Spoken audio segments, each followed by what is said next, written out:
Hello and welcome. My name is Jennifer Davies, and I am the Assistant Dean of External Affairs at UC San Diego Extension.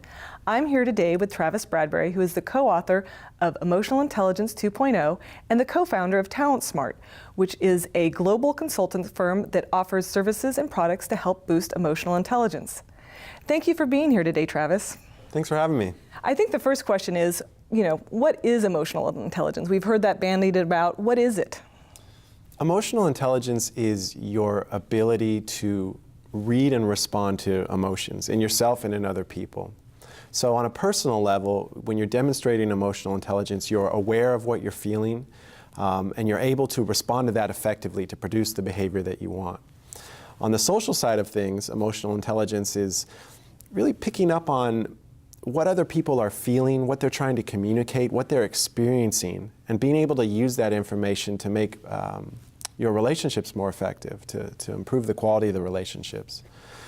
There's 4 emotional intelligence skills in all. And on the personal side of things, you have self-awareness, so that's awareness of your emotions, and self-management.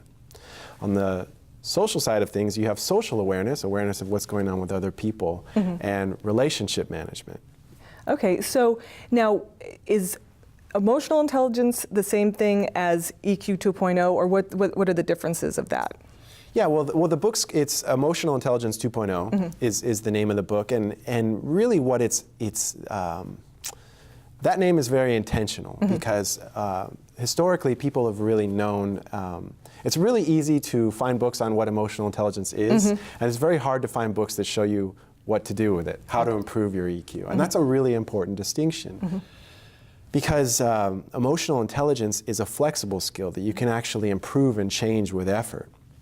So, we dedicated the Emotional Intelligence 2.0 to teaching readers how to improve their EQ. So, the book includes a passcode. You can go online and test your EQ. And your test results pinpoint which of the book's 66 strategies will increase your EQ the most. Oh, okay.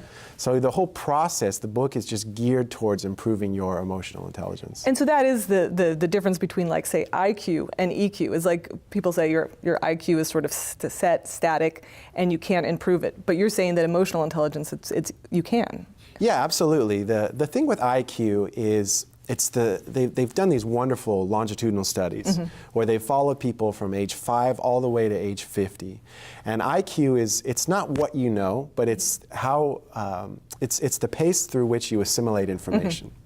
So they found that it's measured relative to your peers, and people have the same IQ at age 5 as they do at age 50. Emotional intelligence, and that's due to plasticity in the brain. That area of the brain isn't very flexible and responsive to change. Emotional intelligence, that area of the brain is highly plastic, and you can actually improve and increase your EQ or watch it go down with effort or without it. So it's a highly flexible skill. But so when we're talking about emotional intelligence, you go, oh, I can make my relationship with my husband better. But you're saying that there's very important impacts on your career in terms of having a strong EQ or emotional intelligence. Absolutely, absolutely. Emotional intelligence is a very distinctive skill in the workplace.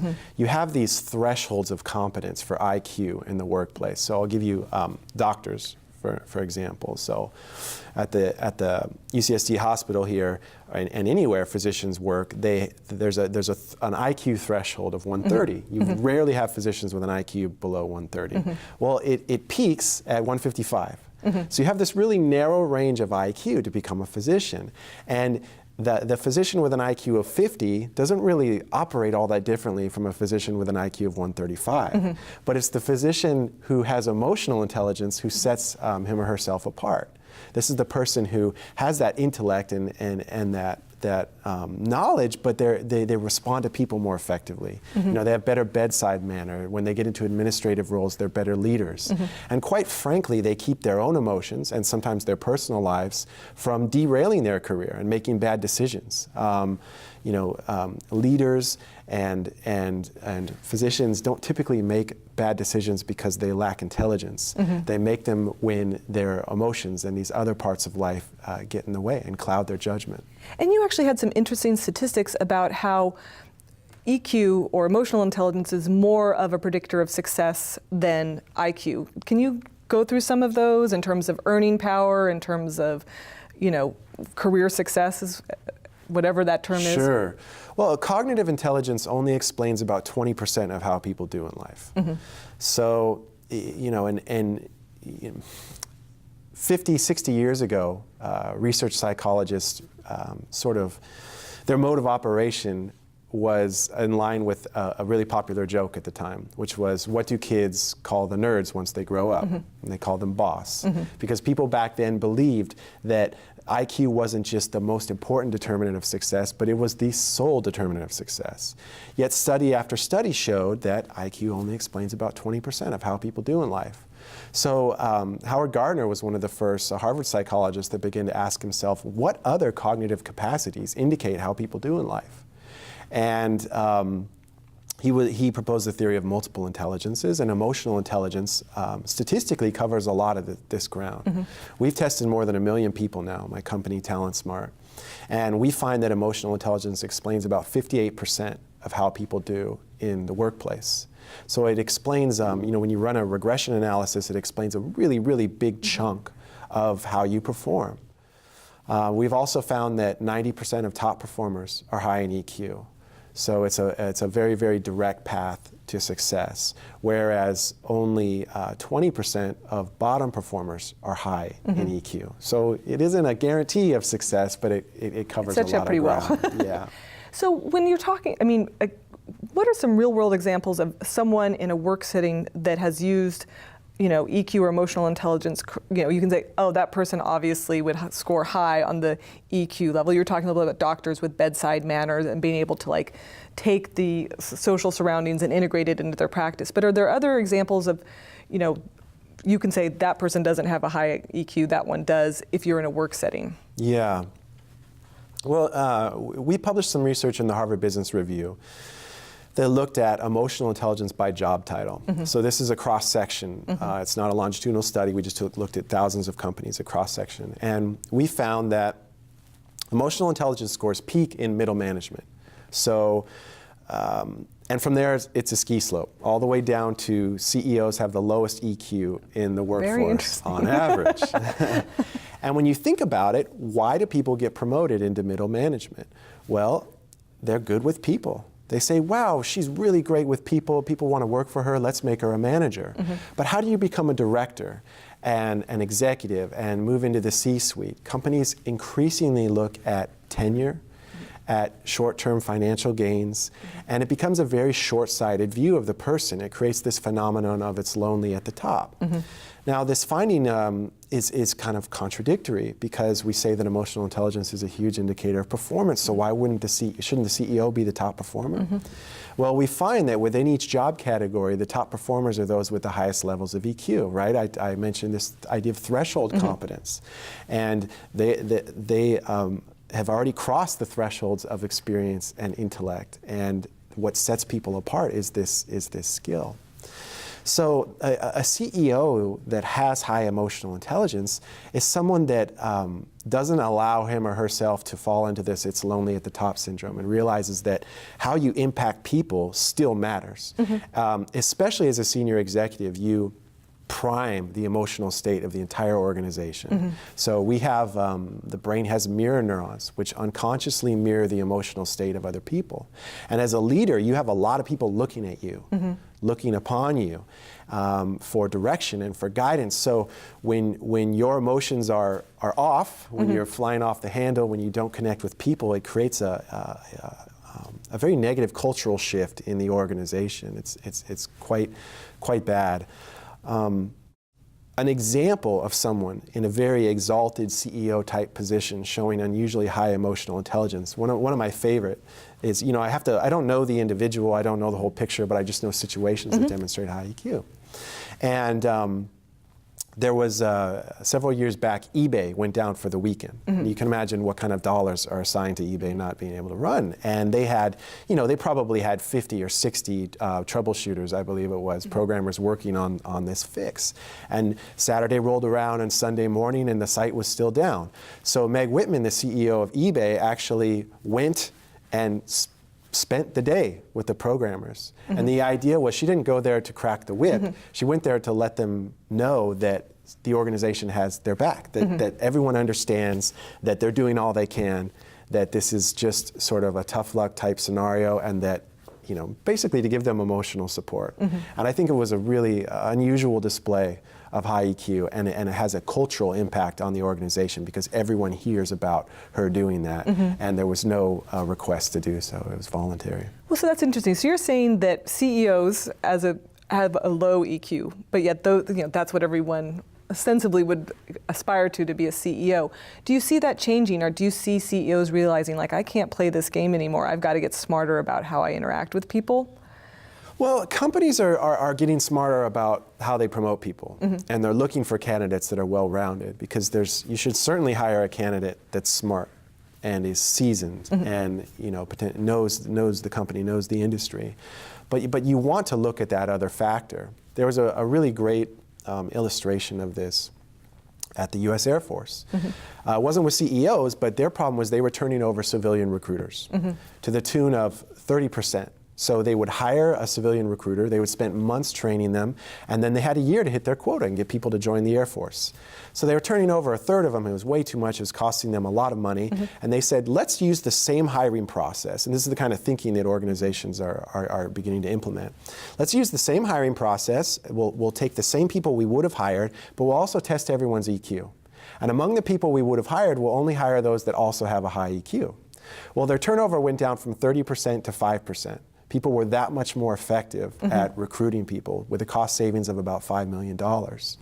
So organizations are beginning to look at this at a very macro level, at a very high level, so that they're putting people into those positions that are well-rounded, that have EQ, and they're taking people and working to increase their emotional intelligence. So Goldman Sachs is a client of ours and has been for over a decade, and they hire the top MBAs in the country. They're pulling kids out of Harvard and Yale and different places. And what they're doing is, part of their onboarding process is a leadership program where they're trying to make these very, very gifted people even more well-rounded by educating them in emotional intelligence. So that's the idea. You want to take people where they're at and take them to a higher level. And when you're looking for people to promote and put in these senior positions, you look for those that have it all. Do you have a sense that people with emotional intelligence, it's sort of like, oh, I've got this EQ thing down, I'm well-rounded, I get it. Do you see a real gap between people's perceptions of their level of EQ versus their actual? And how do you get at that to reveal kind of what are the... Yeah, the people that think they've got it are those that usually don't, or they have some really glaring well, because the self-awareness thing, right? That you'd even look at yourself, no, I'm good. Yeah, absolutely. Emotional intelligence hinges on self-awareness. It is the foundation.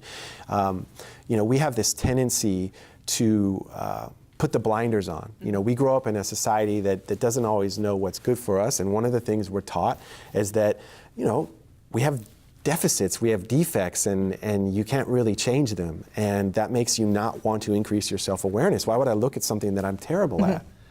I learned that studying calculus here at UCSD, that was not going to be my path. I didn't even study it, so there you go. Well, and so it hinges on self-awareness, and the people that have high EQs are those that are constantly working to improve. They're embracing the beauty and the blemishes, and they know that by leaning into discomfort, they can actually increase their emotional intelligence. They can just sort of look for those opportunities to improve and the things they should do differently. So those with the highest EQs are typically those that are the lifelong learners. And so that's a good question. Is it, as a as a parent, or as thinking of it, are you born with an EQ, or is it something that is it nature versus nurture, or is it a combination? When you look at people with high EQs that come into you with high EQs, is it something that you can point to upbringing or genetic makeup, or have you ever kind of studied that? I haven't personally, and there's been some studies of it, because there's certainly mental conditions that can impact your EQ, and they're typically extreme examples. You take individuals with autism. The limbic system is the place that generates emotions, and their limbic systems are, the neurons are underdeveloped. So there's too many of them. They're underdeveloped, they're densely packed, and it's an area of the brain that isn't functioning properly. So that's going to impact their emotional intelligence. There are some people who certainly structurally have a limited capacity for EQ. But the majority of us fall within this sort of normal range, and their modeling has a really big impact. So you come out of childhood and adolescence, and a lot of how emotional intelligence was modeled for you from your parents and your surroundings sort of sets where you're at, sets the bar, and then you kind of take it from there. Okay, what's a situation where you are fairly self-aware and you feel like you're operating, and say your boss does not have emotional intelligence? How do you, what is your role in that, and how do you navigate it? That's an interesting situation, right? Because you can be self-aware, you can judge this situation, and if you're dealing with someone that's not a fair actor, that might be. Do you have suggestions in terms of just toxic work environments, or how do you navigate those? Yeah, I tell you what, I'm part of this influencer program on LinkedIn, and I write a couple of blog posts a week, and one of the most popular topics is dealing with toxic people, dealing with difficult people in the workplace and in your life, because you're stuck with them, and you can't change them. And that's a very, very important distinction. You cannot change them, you can only change yourself. It's all about how you respond to them, whether you get caught up in this sort of emotional turmoil and their reactivity. Which is probably what they want, right? Exactly. You sort of want you to sink to their level. And it's a lot about boundaries. Boundaries are a very huge part of that. And so that's really what I challenge people to do, is think about where they're going to set boundaries, where they're going to decide, think ahead of time about what their do's and don'ts are, what they're willing to do, what they're not willing to do. And when they're going to engage and get sucked up into that thing. It's difficult with your boss, but the smartest thing you can do is set good boundaries, be very conscious of what you're doing in the interaction, and maybe decide if that's the right place for you, if you can't do anything else. Yeah. Interesting. So when we talk about boundaries, because when you say emotional intelligence, you think, oh, well, they're just a gregarious person. That's not necessarily true. Emotional intelligence doesn't mean you have to be an extrovert, glad-handing everybody. Does it? Or no, it's a really important point, because one of the things that people confuse with emotional intelligence the most is personality. So I mentioned that IQ and EQ don't occur together in any meaningful way. You can be high in both, you can be low in both. The stereotype is that people with high IQs are low in EQ. And statistically, they're not. That profile is just as frequent as any others. But it stands out, right? If someone has a really high IQ and they're really bad with people, it's glaring. So people create this stereotype. So personality is a place where people really muddy the water, and they think that personality characteristics are EQ. The correlation between, well, first let me say this. Personality is a stable set of preferences and tendencies through which you approach the world. So if you're, and it's fixed by late adolescence, early adulthood. So if you're sort of a hopeless extrovert, you're just going to you're energized being around people. You love it. You need it to thrive. You need to be in that kind of environment. Someone who's highly introverted, being around people saps their energy. It's work. And they do better when they're on their own. These are personality characteristics. And personality and emotional intelligence don't occur together in any meaningful way. You can be an extrovert and low in relationship management. The EQ skill you would think people would be highest in. You can be an introvert and be high in relationship management. The way I describe it is personality is the vessel through which your emotional intelligence is expressed. So if you're an extrovert and you're working on your relationship management, that gives you insight into what situations you might be good at and what you need to work on. Because the extrovert who's low in relationship management, for example, is more likely to bulldoze people and sort of take over conversations. Whereas an introvert who's low in relationship management is going to be less likely to speak up when they should and sort of grease the wheels of the interaction. So it gives you insight into that, but they're actually distinct mental capacities. And your personality is fixed, you can't change it. Okay, so you can change your EQ, you can't change your personality. Right. So, but you can change your EQ, so what are some of the strategies to change those? You said there's 66 and you can kind of, depending on where you're weak, like you pick those. But if you're saying, okay, I see that my emotional intelligence or my EQ isn't helping me in my career right now and I need to make some changes, what sort of recommendations would you make to someone? Well, increasing your EQ is a very personal process. The first thing you need to increase your self-awareness is some very objective feedback. And this is why, the test that comes with the Emotional Intelligence book is something that we've sold for a very long time for $40 separately from the book. And I'm always preaching, everyone at my company is always preaching, you need to increase your self-awareness, you need objective feedback to really increase your EQ. So we decided to sort of walk our talk and put our money where our mouth is by including the test for free with the book. Because how can you go about increasing your EQ until you know specifically what you need to work on? It's so much more effective that way. So that's my first recommendation, is to get objective feedback through an assessment from other people. Ask people around you what it is you should be working on. From there, you need to work on 2 or 3 things at a time. Your brain loves efficiency. So if your old habits are hardwired. So if you're a yeller, you have neural pathways that reinforce that yelling behavior.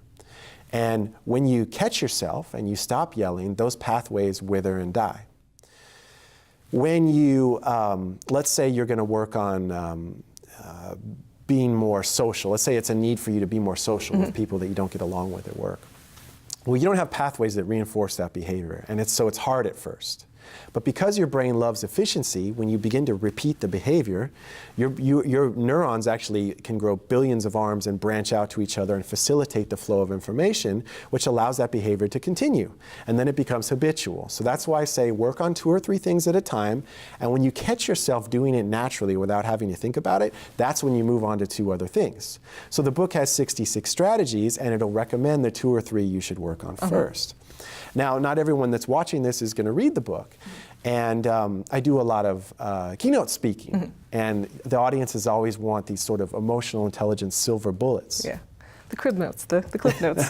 So if we have the time, I've got 2 or 3 that I'll share with you that people really like. Okay, so the first silver bullet is to clean up your sleep hygiene. And so when I say silver bullets, it's because these apply to most everyone, and most anyone can do this to increase their EQ. Your brain goes through, in fact, there's a very good sleep research department here at UCSD that publishes some incredible research. And your brain needs high quality sleep.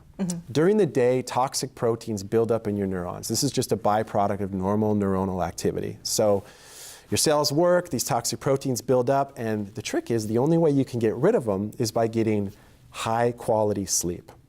Getting enough sleep and high quality sleep. That's 7 to 9 hours a night for most people. And half of Americans do not get the 7 hours a night they sleep.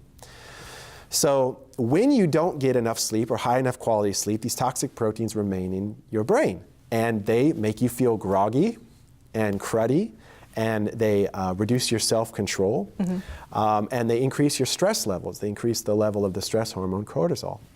Now, most people watching this are saying, well, I can't get more sleep. I've got 3 kids under the age of 8, and I've got a demanding job. So that's why I suggest cleaning up your sleep hygiene. And the way you do that is you increase the quality of your sleep. And there's a few things you can do. First, don't take anything that helps you sleep.